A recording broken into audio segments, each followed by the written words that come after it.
And live from room 221, this is the CAPS Teacher Ed Podcast.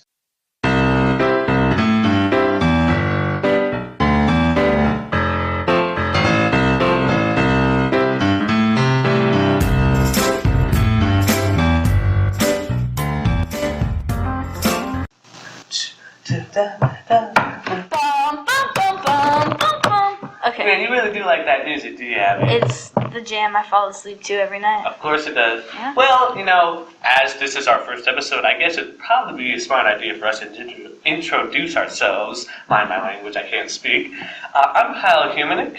I'm Abby Cheesebrough. And we're with the CAPS Teacher Ed program here at the Blue Valley CAPS program, the best place in the world, right? Yeah. Yeah, and here we're just giving a little podcast about what we've been working on these past couple weeks to keep everyone in the loop, to know what we're all about, right, Abby? Yeah, it's a pretty cool place, and we want to share all of our experiences. But first, I gotta give a little thing that makes me chuckle. Hey, Abby, why did the music teacher get controversial, or why was he controversial? I don't know, Kyle. He told his students to read banned books. Huh? That's not fun. Banned books? Ha! Good job.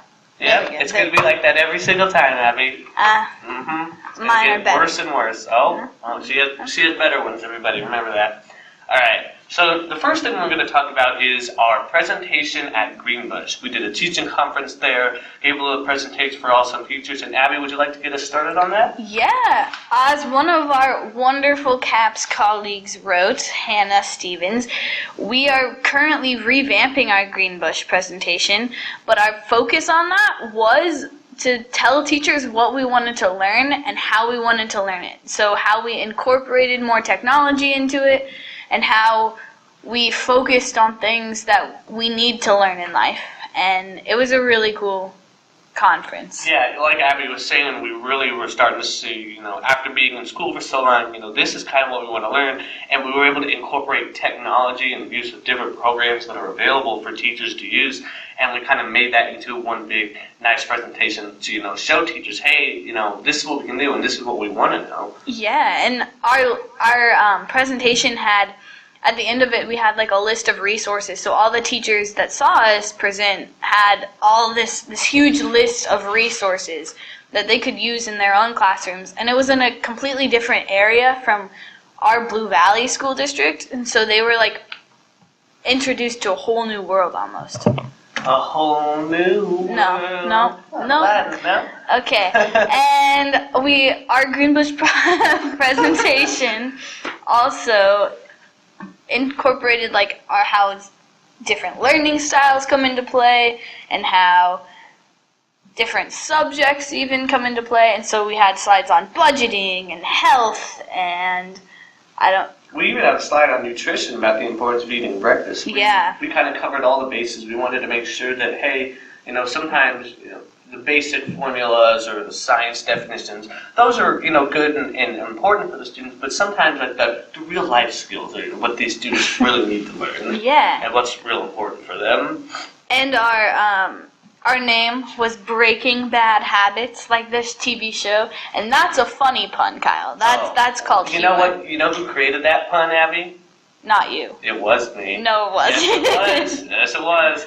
Hey, don't believe her. I came up with that, and I'm the one. We had this animation of Walter White, like with his mouth moving, and I voiced Walter White. So I'm pretty proud of myself. But let's not get into too pride, because this, like I said, is a group thing. We had everyone and the teacher. We had people from the morning group and the afternoon group. We all came together and we all made this great presentation, and we really liked how it came together. Yeah, and a shout out to our leads, because me and Kyle and I weren't in charge of this project. Yeah, but shout out to Andrew. Yeah, he kind of Andrew really took control of all this, and he did an excellent job making sure all this came together, and we were really proud of it. Moving on, our other... Okay. Oh, you know what? I kind of want to do a smooth transition. Okay, Kyle. Is that it? Do your smooth transition. All right. Sorry.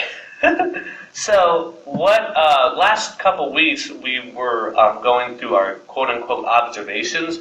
So we all went to different elementary or middle schools to observe a teacher in the classroom and saw how they were going about teaching their students and their lesson plans and this and that. And so we had some really great experiences and stories that we'd like to share from you guys.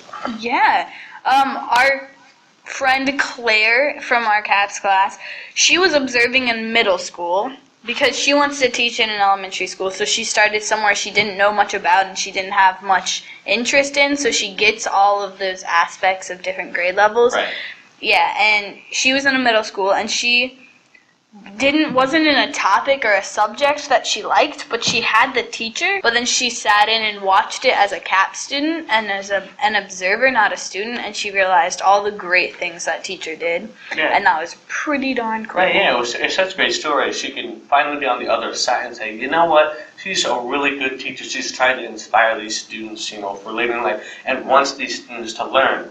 And that's really what it's all about, getting the students to want to learn, and that is just so hard for us to do now, and we've really got to try and inspire these students. Yeah, and I think, personally, and as Claire said, she said, sitting there and watching the teachers do all that work, you have a new appreciation for the classroom and the teacher, and it's really hard to step back and say, oh my gosh, look at all those great things they're doing if they're giving you B's and C's on every right. test. You would have a little bit of a negative opinion, without really seeing how much they're trying to do for you. Yeah. And so now we have a little story here by our friend as well, Jessica. She learned how having a morning meeting every day in the classroom is important for the students so they can ask and discuss how they can improve themselves in the classroom, like how they can be more respectful or being active listeners or anything, that you wouldn't want littler kids to know.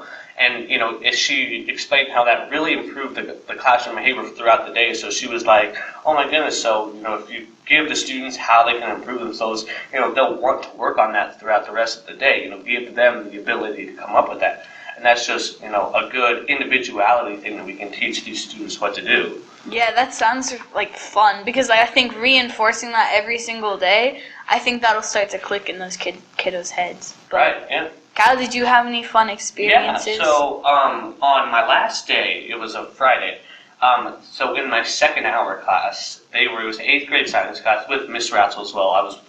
Claire wasn't in that time, but because she was absent.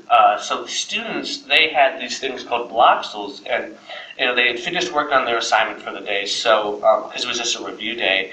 And so they were really excited about this. So basically what it was kind of like this board game thing / app. So what they would do, they would get this little board thing out. They would get these little pieces called bloxels, and they would build characters.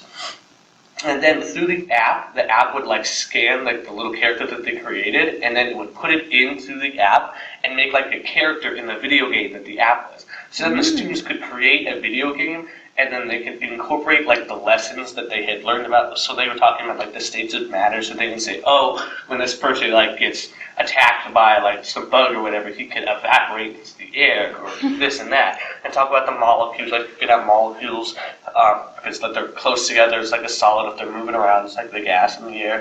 It was really, really interesting, and the kids loved it. They adored it. They were like, oh, we want to work on this. We want to work on this. Even the one student that could tell wasn't really whole big on school was really involved, and he wanted to be a part of it. And the kids were coming up with names, relating it, create stories. Oh, it was so amazing just to see this kid so involved in wanting to learn about how this app worked and using the stuff that they learned from class. That's crazy. That's the heart and soul of what we try to do too. Exactly, right. Utilizing technology in our classrooms. Mm-hmm. That's awesome. Did you have any cool observation stories, Abby? Well, yes. I was in a 2nd grade classroom, and so I was not very pleased with that grade level because I always figured I would teach older kids in high school.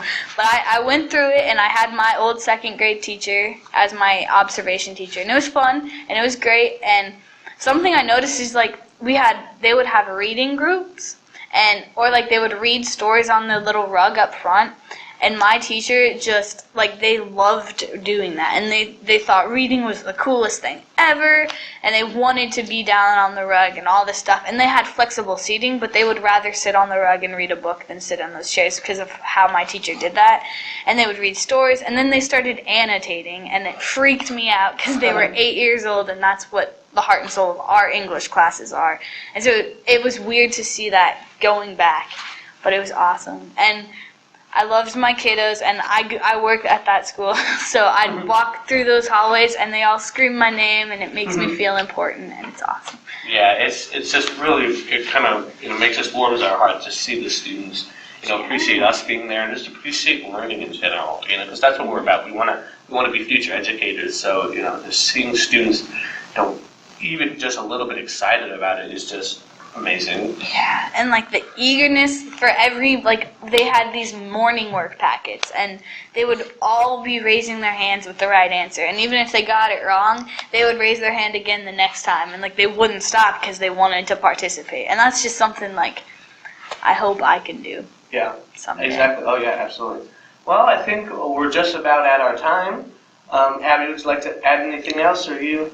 No, just stay tuned. We'll have lots of more cool observation stories. We'll let y'all know on our CAPS Twitter handle, hashtag or at we've got class. We'll let you know when the next podcast is coming out. So stay tuned, keep up to date, and remember, don't read banned books. It's still not funny, Kyle. Okay, whatever. I'm sorry.